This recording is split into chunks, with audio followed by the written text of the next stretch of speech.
আসসালামু আলাইকুম। আমি Mostafa Nur Hasan Chowdhury Supreme Law Centre থেকে বলতেছি। সুপ্রিম ল সেন্টারের ঠিকানা সবার জানা আছে নিশ্চয়ই। এটা হচ্ছে ওয়েস্ট ওয়ার্ল্ড শপিং মল, লিফটেড 9ম তলা, জিন্দাবাজার, সিলেট। তো আজকে আমরা অফিসের কাজ শেষে একটু বিনোদনের চেষ্টা করতেছি, সবাই মিলে কবিতা আবৃত্তি, যে যার মতো। তো আমার কবিতার নাম হচ্ছে বনলতা সেন, জীবনানন্দ দাশের। আমি 1000 বছর ধরে পথ হাঁটিতেছি পৃথিবীর পথে, সিংহল সমুদ্র থেকে নিশীথের অন্ধকারে মালয় সাগরে। অনেক ঘুরেছি আমি ভীম শিকার ও সুখের ধূসর জগতে। আমি ক্লান্ত প্রাণে চারিদিকে জীবনের সমুদ্র সফের। আমারে দুদণ্ড শান্তি দিয়েছিল নাটোরের বনলতা সেন। চুল তার কবেকার অন্ধকার বিদিশার নিশা, মুখ তার শ্রাবন্তীর কারুকার্য। অতিদূর সমুদ্রের পর হাল ভেঙে যে নাবিক হারাইছে দিশা। সবুজ ঘাসের দেশ সে চোখে দেখে দারুচিনি দ্বীপের ভেতর। তেমনি দেখেছি তারই অন্ধকারে মালয় সাগরে। বলেছি সে এতদিন কোথায় ছিলেন, পাখির নীড়ের মতো চোখ তুলে নাটোরের বনলতা সেন। সমস্ত দিনের শেষে শিশিরের শব্দের মতন সন্ধ্যা আসে, ডানার রৌদ্রের গন্ধ মুছে ফেলেছি। পৃথিবীর সব রং নিভে গেলে পাণ্ডুলিপি করে আয়োজন, তখন গল্পের তরে চোনাকির রঙে ঝিলমিল।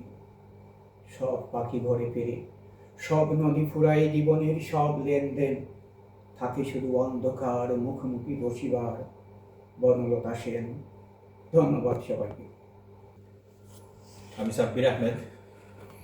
যদিও আমি কবিতা আবৃত্তির কারণ না, তারপর চেষ্টা করতেছি।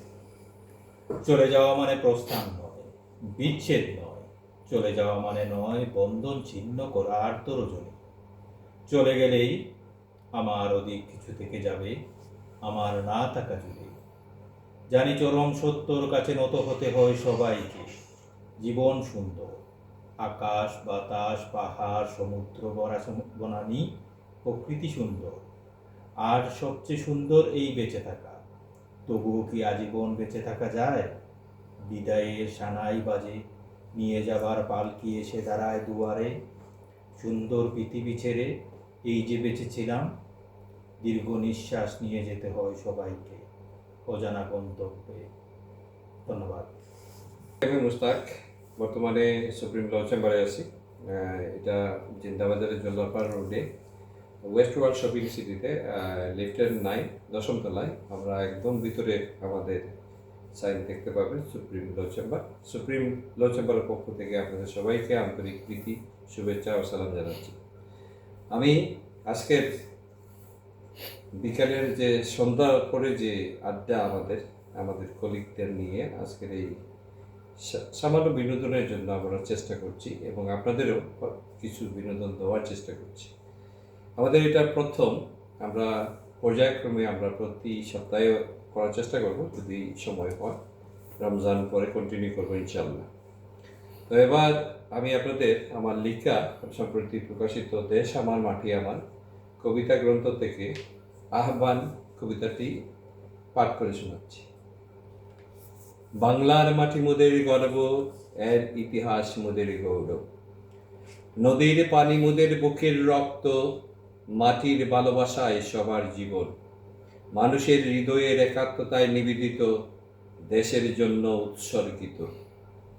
কিষানের শানিত কাস্তে জলসে উঠে মুক্তির বাণী, শ্রমিকের হাতুড়িতে ছন্দিত হয়ে বাঁচার দীপ্ত শপথ। রাখালের বাঁশির সুরে আর বাউলের একতারায় নদীর কলতানে শুনি জীবনের জয়গান। ধনধান্যে পুষ্পে ভরায় দেশের মাটি আজ শুষ্ক ও রিক্ত। আকাশ বাতাস আজ লোভ হিংসা বিদ্বেষের বীজে জর্জরিত। শিক্ষা আজ কারাগারে আবদ্ধ, জীবন বিকাশের পথ রুদ্ধ। বিচারের নামে চলছে প্রহসন, তাই তরুণ অরুণ যুবক ভাইরা আবার বাজাও দামামা, হাতে নাও কামান, করো নবযুগের ঘোষণা। নতুন সমাজ গড়ার দায়িত্ব তোমাদের, তোমরাই চালাবে এই সমাজ। তাই ভাঙতে হবে জীর্ণ সমাজ, গড়তে হবে নতুন সমাজ। এই হোক তোমাদের শপথ, আমার আহ্বান। ধন্যবাদ।